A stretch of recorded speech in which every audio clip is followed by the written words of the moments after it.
Hello friends. ये मेरी poem हमारे उस एहसास के ऊपर है जिस एहसास को हम अक्सर भूल जाया करते हैं।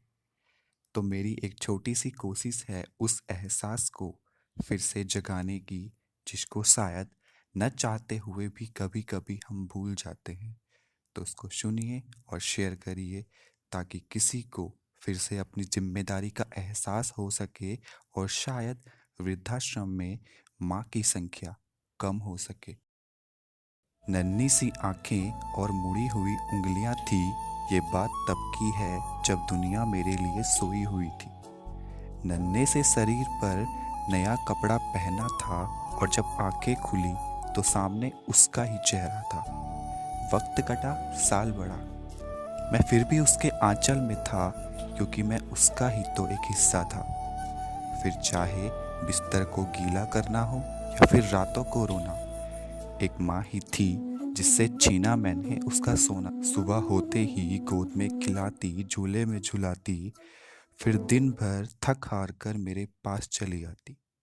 कभी खुद से परेशान, कभी मैंने उसको सताया था। एक माँ ही थी जिसने मुझे रोते हुए हंसाया था।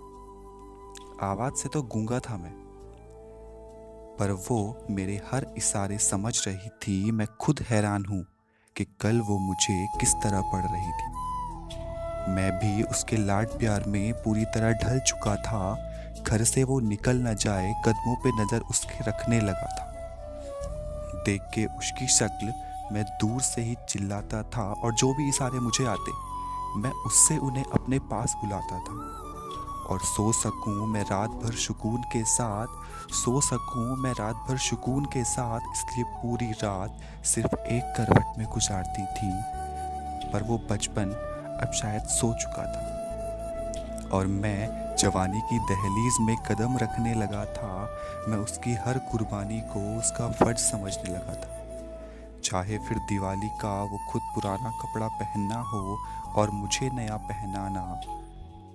खैर, वो बचपन था, वो गुजर गया। वो रिश्ता था, वो सिकुड़ गया। नई उम्र थी, नए सपने मैं देखने लगा था और उन बड़े बड़े सपनों की हवा मुझ पे चढ़ने लगी थी। माँ की मेरे लिए फिक्र मुझे बचपना लगने लगी थी। काम जो मिल गया था, पैसे जो आने लगे थे, बेटा कुछ दिन तो घर आ जा, यही उसकी पहली और आखिरी ख्वाहिश बन चुकी थी। पर छुट्टी नहीं मिलती माँ, बहाने मैं करने लगा था।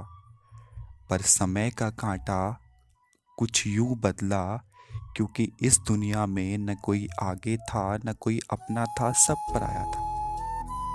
तब मुझ में एक जज्बात उमड़ने लगा था, जिस जज्बात से मैं बचपन से अनजान था कि कल क्या गुजरी होगी मेरी माँ पर। मुझे समझ आने लगा था सिर्फ प्यार की मूरत होती है माँ, जो ना बातों से बुनी जाती है ना कलमों से लिखी जाती है। वो होती है माँ जो रोते हुए को हंसा दे, जो खुद को गिराकर तुम्हें खड़ा कर दे।